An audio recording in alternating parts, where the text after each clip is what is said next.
Baik, Assalamualaikum warahmatullahi wabarakatuh. Selamat siang dan malam dan rekan-rekan mahasiswa, baik di Prodi Teknik Geomatika maupun Teknik Informatika.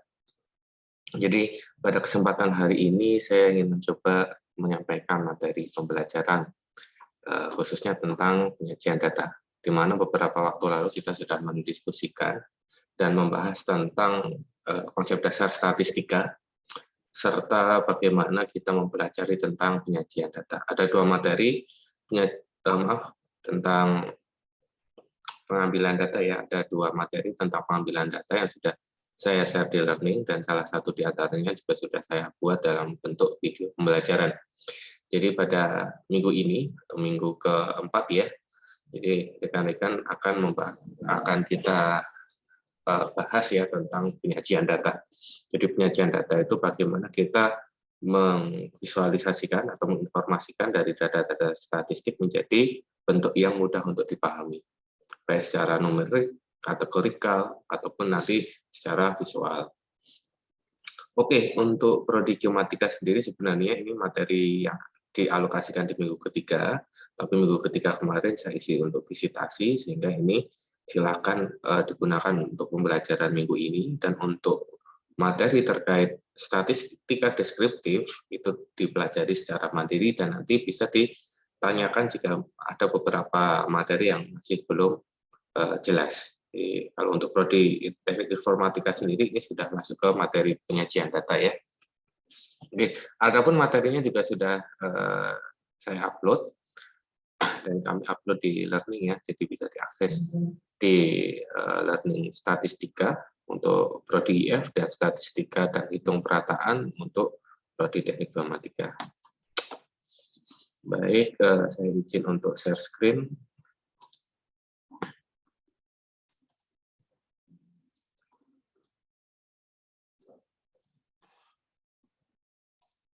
Oke, jadi materi kali ini adalah terkait penyajian data ya. Adapun untuk materi-materi yang lain, untuk yang Prodi Teknik Geomatika di mata kuliah statistika dan hitung perataan, ada materi, sebenarnya kita sudah masuk ke materi statistika deskriptif, ini juga bisa Anda pelajari, ada dua teori tentang statistika deskriptif, bagian 1 dan bagian 2. Untuk yang Prodi Teknik Informatika, itu kita bisa mengakses di learning statistika. Oke. Kemudian di sini kita bisa melihat ada materi tentang pengambilan data ya. Pengambilan data sudah kita bahas minggu kemarin dan penyajian data. Kita bisa masuk ke aspek penyajian data. Nah, ini contoh yang materi pengambilan data bagian yang kedua ya. Kemarin kita sudah bahas bersama. Nah, ini bisa kita akses dari yang materi penyajian data.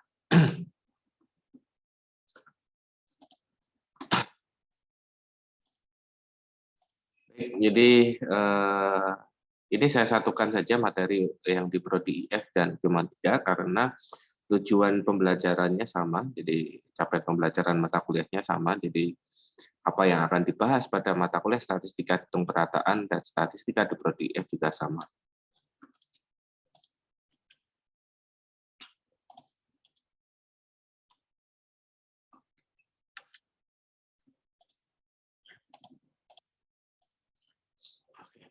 Apa yang akan kita bahas pada kesempatan hari ini? Kita akan membahas tentang penyajian data kategori dan penyajian data numerik. Jadi ini adalah dua pokok pembahasan yang akan kita bahas lebih dalam di pertemuan hari ini.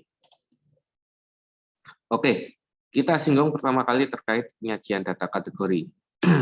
Untuk memilih penyajian datanya, nah ini ya, yang perlu diperhatikan adalah tentukan apakah datanya itu numerik atau kategori. Oke. Jika kategori, karena yang akan kita bahas kan penyajian data kategori dan numerik ya. Jadi jika kategori, apakah variabelnya 1 atau 2? Jika 1, jika 1 gunakan summary table atau bar chart atau pie chart atau Pareto chart. Jika 2 variabel gunakan two-way cross classification table. Jadi kalau misalkan kita buat hierarkinya, Jika penyajian datanya dalam bentuk kategori, itu kita harus tentukan dulu apakah satu variabel atau dua variabel. Kalau satu variabel kita bisa sajikan dalam bentuk summary table, bar chart, pie chart, ya, kemudian Pareto chart. Kalau dua variabel berarti kita menggunakan two-way cross classification table.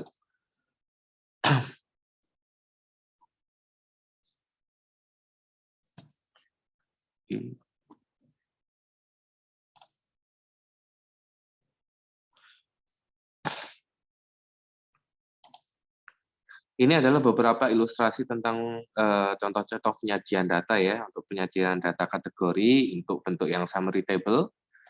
Ini memungkinkan kita untuk melihat gambaran besar dari sekelompok data. Contohnya misalnya ini ada beberapa data terkait form of payment, ada cash, cek, dan elektronik atau online, dan metode pembayaran yang lain misalnya. Nah, ini divisualisasikan, digambarkan dalam kategori persen ya.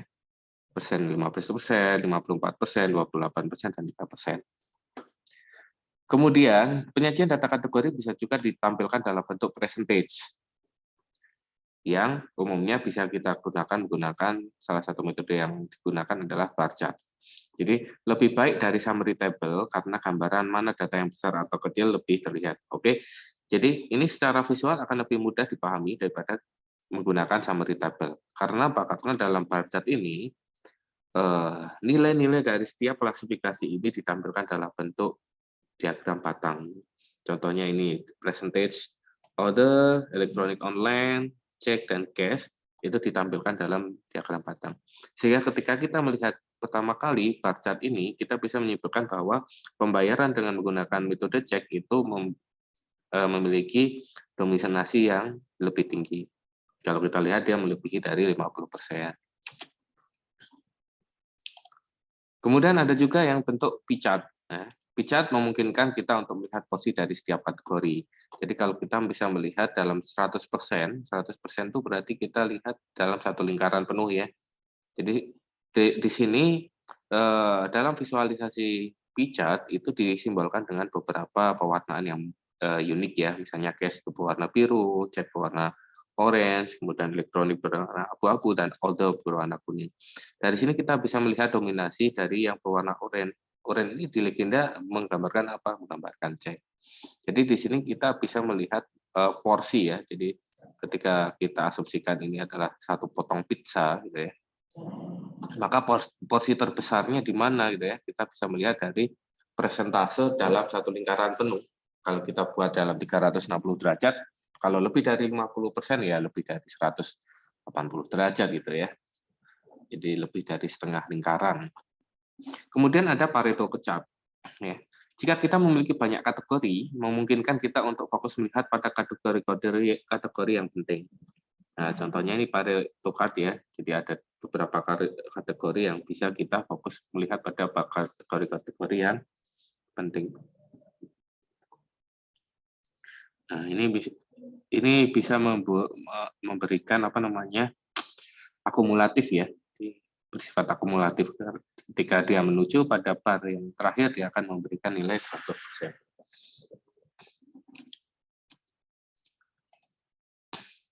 Kemudian, jika penyajian data kategorinya adalah dua variabel, berarti kita bisa menggunakan two-way cross classification table. Nah, ini adalah contoh kasusnya adalah counts of particles found cross classified by water condition. Jadi ada particles and found. Nah, ini yes dan no-nya. Kemudian ini water condition-nya dikategorikan ada yang good, ada yang bad ya. Untuk yang particles-nya, dia yang good berapa, yang bad berapa, dan yang untuk found-nya yang good berapa, yang bad berapa ya. Kemudian dijumlahkan. Jadi ini untuk data kategori yang memiliki dua variabel. Tadi kita sudah membahas bagaimana kita melakukan penyajian data dalam bentuk kategori. Selanjutnya, kalau kita ke pembahasan selanjutnya tentang penyajian data numerik. Ketika kita membahas tentang penyajian data numerik, apakah datanya satu variabel atau dua variabel? Hampir sama dengan data kategori ya. Jadi numerik juga harus kita tahu dulu variabelnya satu atau dua, ya. Jika satu variabel, gunakan frekuensi dan percentage distribution atau histogram. Kalau jika dua variabel, tentukan apakah urutannya datanya penting atau tidak. Jika penting, gunakan grafik time series. Jika tidak penting, gunakan grafik scatter plot ya. Nah, ini kalau misalnya kita buat dalam suatu hierarki numerik ini, ketika kita melakukan penyajian data numerik, kita bedakan apakah dia satu variabel atau dua variabel. Kalau satu variabel, maka bisa ditampilkan dalam bentuk frekuensi and percentage distribution atau dalam bentuk histogram. Kalau dua variabel, itu kita bisa klasifikasikan apakah urutan data itu penting atau urutan data itu tidak penting. Kalau urutan datanya penting, maka kita tampilkan dalam bentuk time series plot. Kalau urutan datanya tidak penting, maka kita bisa tampilkannya dalam bentuk scatter plot.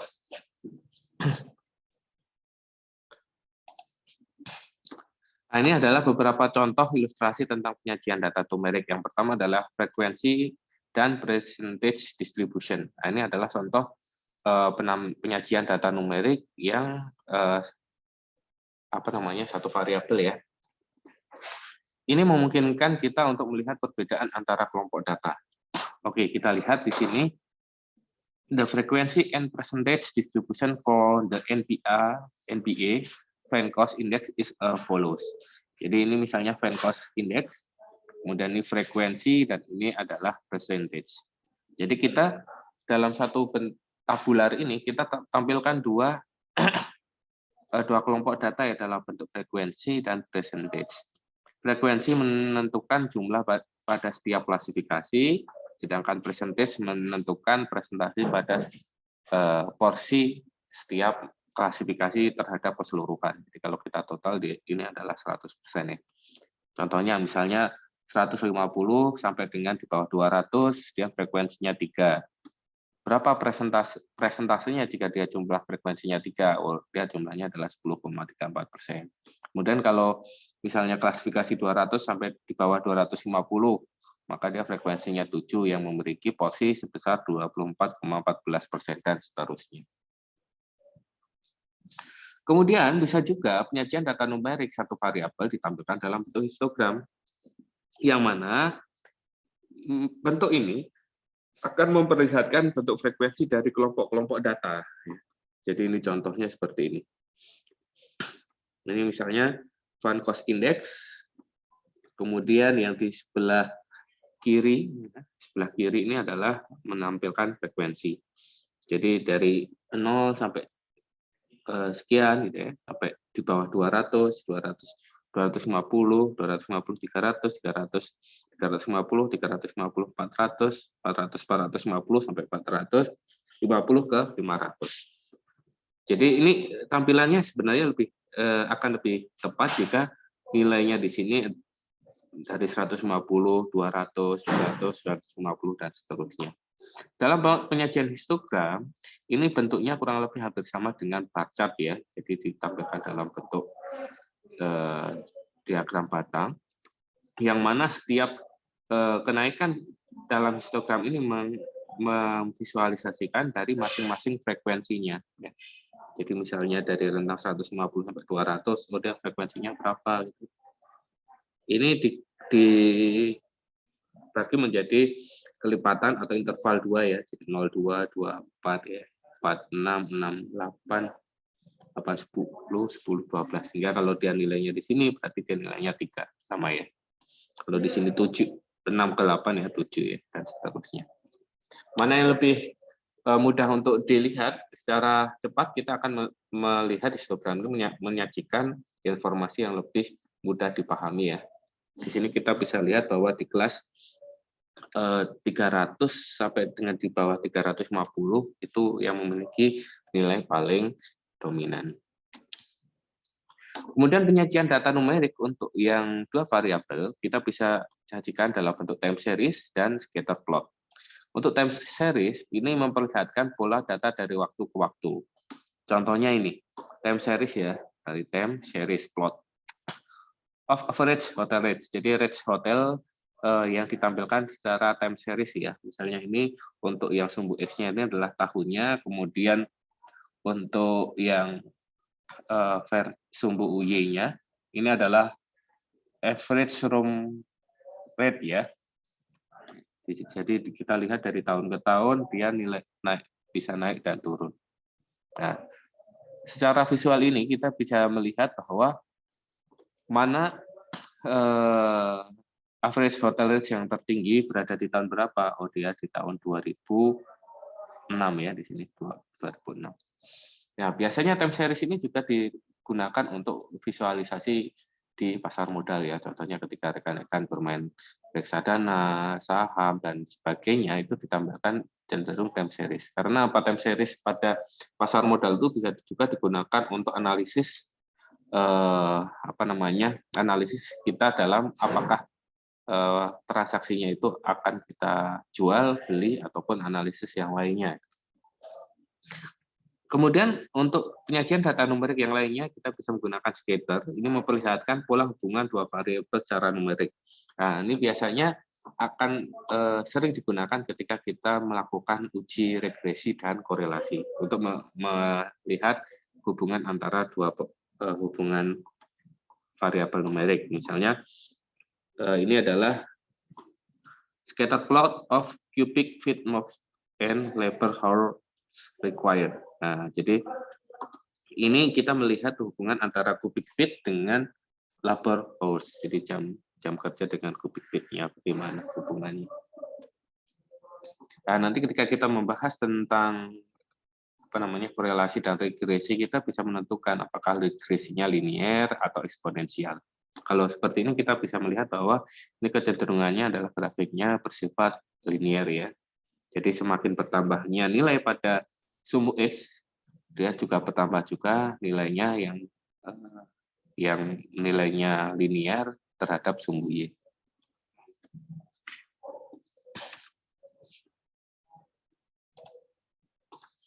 Oke, jadi kita coba melihat bagaimana kita melakukan penyajian data ya. Jadi silakan kita coba membuka trends.google.com, kemudian ketik topik COVID-19, pilih negara Indonesia. Contohnya kita ilustrasikan di sini.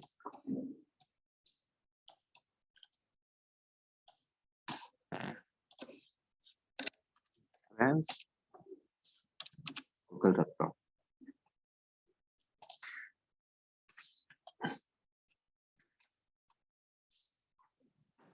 Kemudian kita coba bandingkan dengan topik-topik yang cukup relevan ya, misalnya Undang-Undang Cipta Kerja, DPR RI, Jokowi, dan Najwa Shihab. Kemudian mengapa Google perlu menyajikan datanya dengan grafik? Oke, jadi kita lihat misalnya kita COVID-19 ya, kita membahas COVID-19 ini. Ini sudah masih menjadi isu yang hangat dalam beberapa tahun terakhir ya. Kemudian ini kita pilih Indonesia saja. Nah, kemudian kita coba membandingkan data yang dicari di Google. Ya, contohnya yang isu-isu yang cukup menarik di Indonesia ya, misalnya Undang-Undang Cipta Kerja. Kemudian misalnya lagi DPR RI. Kemudian Jokowi. Dan terakhir kita coba Najwa Shihab ya.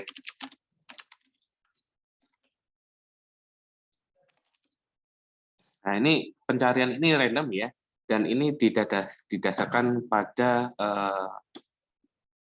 yang saling keterkaitan ya, ataupun tidak saling berkaitan tapi memiliki isu yang cukup penting di beberapa tahun terakhir. UU Cipta Kerja yang isunya hangat di tahun lalu, kemudian DPR RI yang seringkali membuat beberapa keputusan yang mungkin ada yang pro dan ada yang kontra ya. Kemudian Jokowi jelas ini adalah tokoh nomor 1 di negeri ini, dan Najwa Shihab ya. Kemudian kalau kita comparekan lagi dengan misalnya BPJS Ketenagakerjaan ya. Nah, kalau kita lihat di sini, masing-masing kategori itu divisualisasikan dengan warna yang berbeda. Kita lihat bahwa pencarian isu-isu tertentu itu ditambahkan dalam bentuk apa seperti ini. Kita lihat sumbu X-nya ini adalah waktu ya, berarti ini adalah time series. Ini untuk yang sumbu Y-nya ini adalah frekuensinya ya. Kita lihat ternyata pada April Mei 2021 ini cukup hangat ya, pembahasan pencarian data tentang COVID-19 karena ini bertepatan dengan masa Lebaran ya. Kemudian ini juga sama, ini Lebaran. Kemudian yang hijau apa? Oh, ternyata hijau ini pencarian tentang Jokowi. Kemudian Najwa Shihab, DPRI, dan UU Cipta Kerja sudah mulai hilang. Nah, coba kita hapus ya yang nilainya kecil ya. Misalnya BPJS Kesehatan itu ya. BPJS Tenaga Kerja ya, sorry. BPJS Tenaga.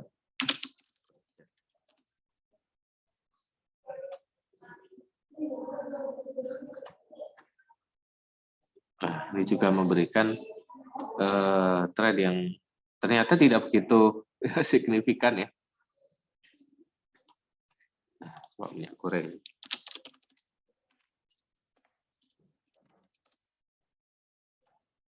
Nah, ternyata ketika kita cari minyak goreng, ternyata di sini menjadi isu yang hangat pada 2 bulan terakhir ya. Awal-awal tahun lalu tidak begitu signifikan, tapi ketika sekarang ada isu minyak goreng, maka pencarian tentang informasi minyak goreng ini memberikan pengaruh yang melebihi ya. Jadi di beberapa pekan terakhir ini melebihi isu COVID-19 gitu ya. Jadi kenapa Google perlu menampilkan seperti ini? Karena Google juga bermain big data ya, jadi akan bisa melihat dari tren pencarian data. Jadi seluruh negara itu bisa dianalisis di sini. Jadi seberapa pentingnya big data ya.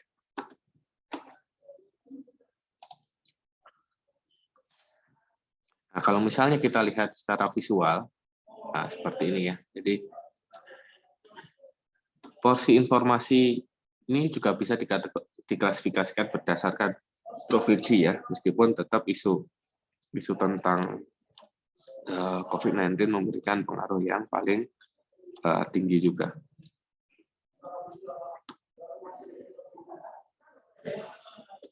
Nah, ini contohnya adalah beberapa keyword yang dicari oleh user ya, dan lain sebagainya.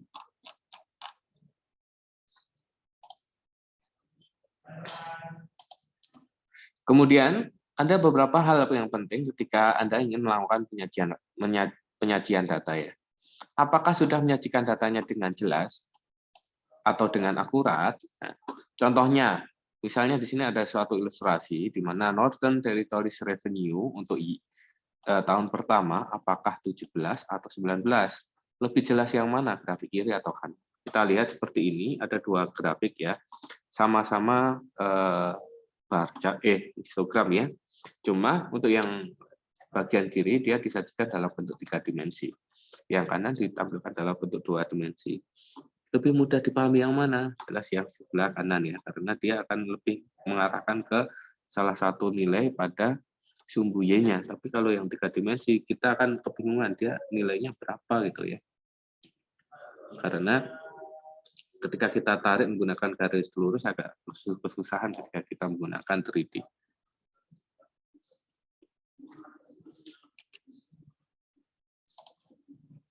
Kemudian apakah saya sudah menggunakan grafik yang tepat? Jadi ini misalnya ada dua contoh ya. Ini tentang investment portfolio breakdown. Ini ada international stock, large capital US stock, bonds, real estate, mid capital US stock, small capital US stock, dan commodities. Nah, ini juga bisa kita sajikan selain menggunakan pie chart, bisa juga ditampilkan dalam bar chart. Nah, mana yang lebih tepat ya? Jadi kalau kita ingin melihat porsi, nah, porsi pada portofolio kita akan lebih cenderung cocok ke sini. Contohnya ketika teman-teman bermain dengan aplikasi bibit gitu ya, ketika kita menggunakan Robo Advisor, kita akan diarahkan apakah presentase kita itu ke arah pasar uang, obligasi atau saham. Itu disesuaikan berdasarkan profil risiko dari setiap investornya. Jadi nanti akan diarahkan dalam bentuk pie chart seperti ini. Kalau agresif dia akan lebih cenderung ke saham. Kalau dia moderate, dia cenderung ke obligasi. Kalau dia basic, dia cenderung ke pasar uang. Tapi kalau kita ingin menampilkan secara persentase yang lebih ke arah numerikal, maka kita akan lebih cocok kalau kita menyajikan dalam bar chart. Kalau kita melihat pie chart sebelah kiri, kalau tidak dibantu dengan numerik, nah, kita akan kesulitan ini berapa persen gitu ya. Kita hanya bisa melihat secara porsi satu lingkaran petu. Tapi kalau kita tampilkan dalam bentuk bar chart seperti ini, maka kita bisa melihat presentasenya berapa gitu ya. Misalnya international stock presentasinya 20%, large capital US stock presentasinya sekitaran 15-20%. Nah, ini lebih jelas. Jadi mana yang lebih baik tergantung dari tujuan penyajian datanya. Nah, kemudian ketika menyajikan data kita juga harus perhatikan pesan apa yang ingin disampaikan atau diungkapkan. Misalkan di sini ada dua summary table yang kurang lebih sama ya, yang mana untuk yang sebelah kiri itu ada sama kolom dan barisnya. Untuk kolomnya itu menandakan negaranya, kemudian yang barisnya ini menandakan kuartal 1 sampai 4 dan totalnya. Ketika kita menyajikan summary table yang seperti di sebelah kiri, ini tidak menonjolkan suatu informasi penting tertentu. Tapi ketika kita meng-highlight nilai-nilai yang bersifat negatif pada tabel yang sebelah kanan, revenue trend-nya itu akan kelihatan. Ya. Jadi mana yang lebih mudah untuk disampaikan, diungkapkan jelas yang sebelah kanan. Karena dia meng-highlight dari isu-isu yang menjadi catatan atau menjadi informasi yang ingin disampaikan. Oke, jadi itu adalah materi kita tentang penyajian data ya. Jadi kalau misalkan teman-teman ada ingin ada hal yang ingin ditanyakan, silakan ditanyakan via WA ya. Jadi itu materi kita tentang penyajian data. Jadi untuk minggu ini saya kira tidak ada perkuliahan secara sinkron ya. Jadi kita laksanakan secara asinkron melalui video pembelajaran ini karena saya kira untuk penyajian data ini bisa kita pelajari secara mandiri. Oke, mungkin itu saja yang dapat saya sampaikan. Terima kasih atas atensi rekan-rekan semua. Saya akhiri, wassalamualaikum warahmatullahi wabarakatuh. Selamat siang dan selamat malam.